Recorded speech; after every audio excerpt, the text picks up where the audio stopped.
We're here at Four Pillars Gin Distillery to meet Cam, the head distiller here. And we're here to see where the botanicals actually come from, the star anise and the juniper berries and the process that's involved. Yeah, so let's go have a look.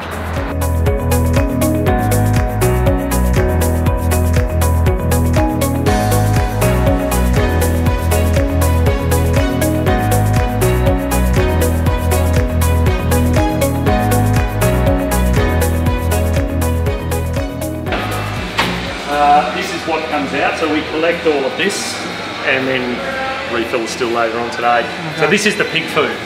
Yeah, this is what's been boiled away today. It's still quite hot. So when we empty this, there's a little door underneath this still that we open up, and all of the liquid that's left in there, which is kind of like a tea really, we've taken all the alcohol out. All of that liquid will go down the drain and we'll sieve out all of the solids because that can't go into the sewer. And then Brett comes and picks that up every week and feeds it to the pigs. So, and it smells, well, it smells beautiful, as you'll see when we empty this still. Oh God, that smells so good. Yeah, so you know, it doesn't, you know, star anise, it doesn't really break down even in the still. It just stays there and we extract all the oils. So this was navy strength today, so it's a bit of turmeric in there, a bit of ginger, as well as all the other botanicals. But these pigs seem to love it. They demolish it, which is great. Well, we've recently started doing the GINPIG bacon. I don't know if Brett's told you anything about it. I haven't had the bacon. He's told me about it, but I haven't had the bacon yet. Are you doing hams? Hams. We are doing okay. ham. Awesome. Yeah.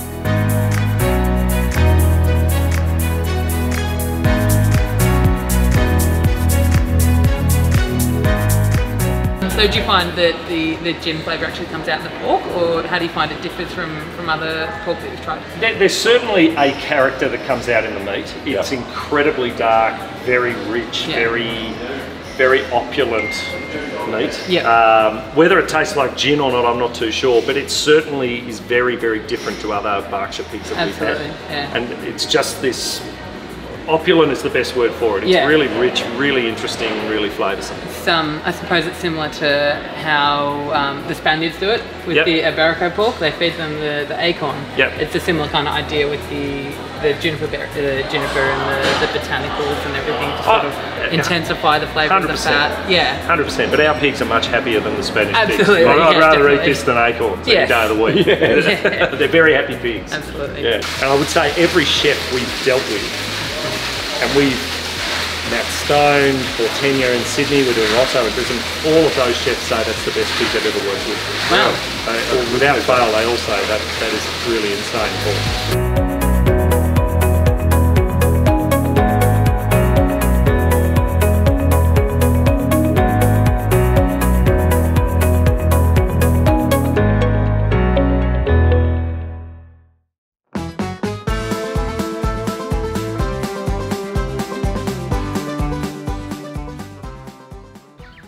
We're here at Blackwood Hills Vineyard. We're here to meet Morgan and James. They're part of the breeding of the Berkshire pigs. So they're the farmers who actually raise the GINPIG, so let's go meet them.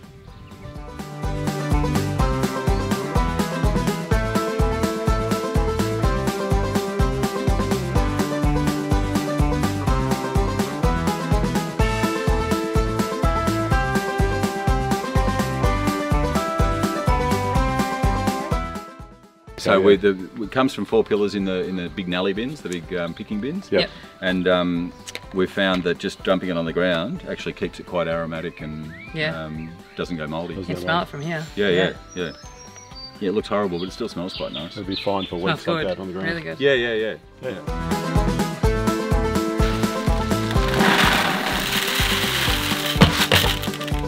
And that turns a pig into a gin pig. I think that's the start of it.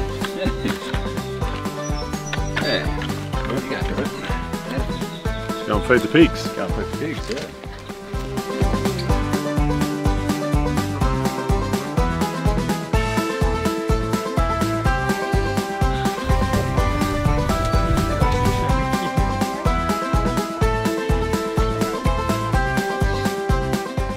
Do some yummy botanicals.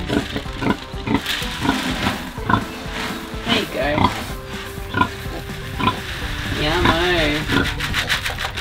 little run.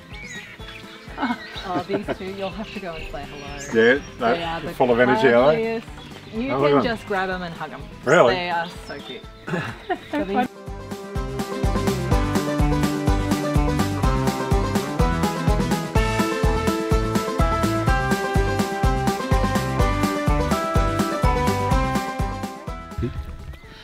So I'm pretty sure we like face scratches, cheek scratches, and belly rubs. Is that right? Oh yes, we do like it.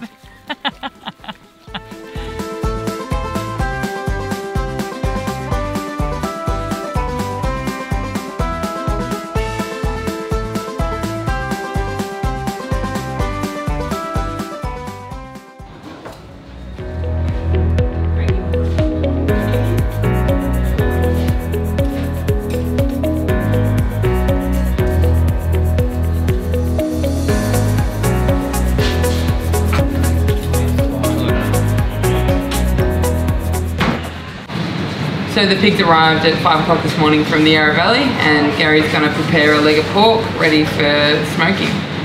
Okay, so here's a pair of legs, Ash. Yep. What we'll do is split them in half. Oh yeah.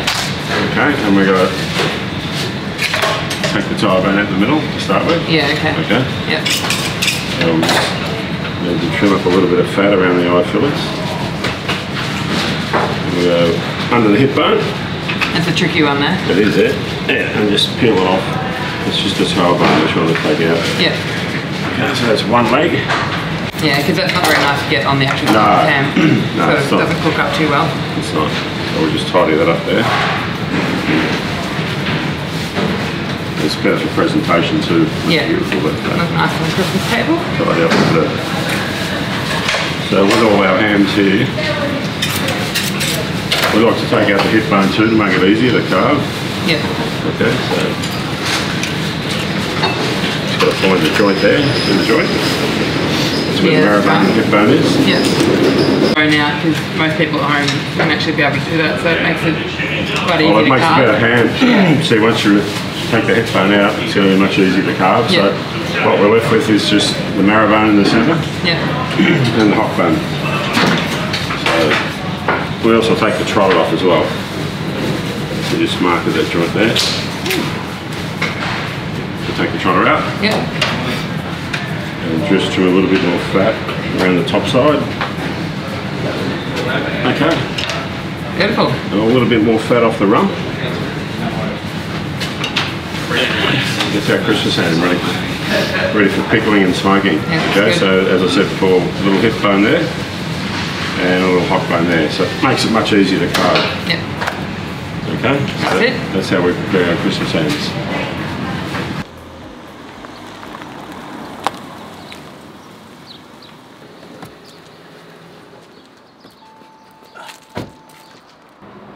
Touch of courage.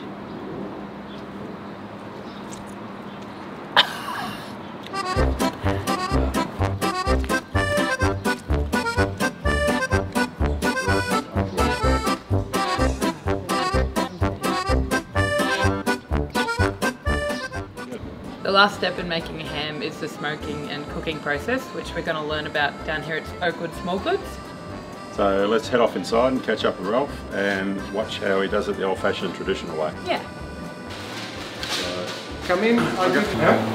So you see, this is the original cooking bed where they are cooked in. Right?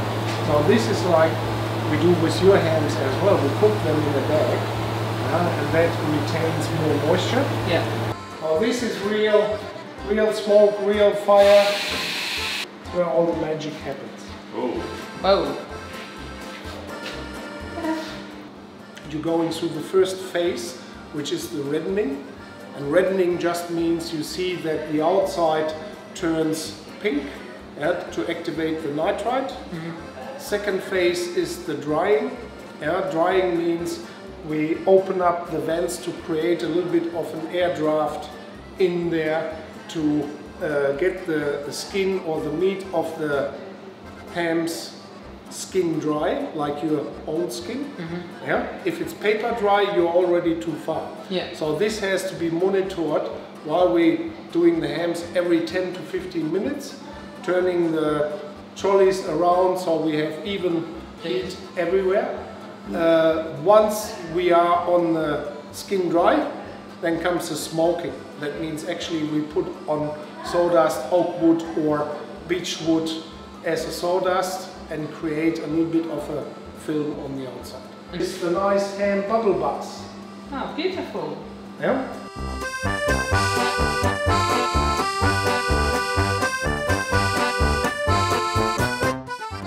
Shall we do some hams? Yeah. Just push it in, pull it through, and let gravity work a little bit. Now comes the stretch clip. Pull it behind there.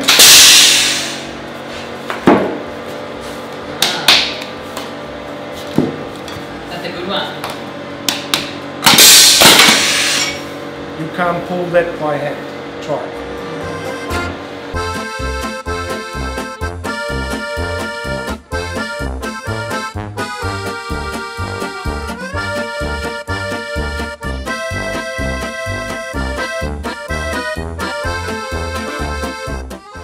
So what we do here is actually everything takes a little bit longer.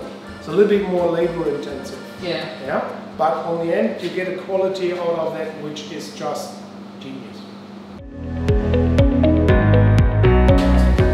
Alrighty, so this is our final product, our GINPIG ham. Thank you very much to Morgan and James, the farmers out in Yarra Valley. Thank you to Cam from Four Pillars for showing us around. And thanks very much to Ralph Fink from Oakwood Smallgoods for smoking all our hams, and have a Merry Christmas. We'll see you at Gary's Meat very soon.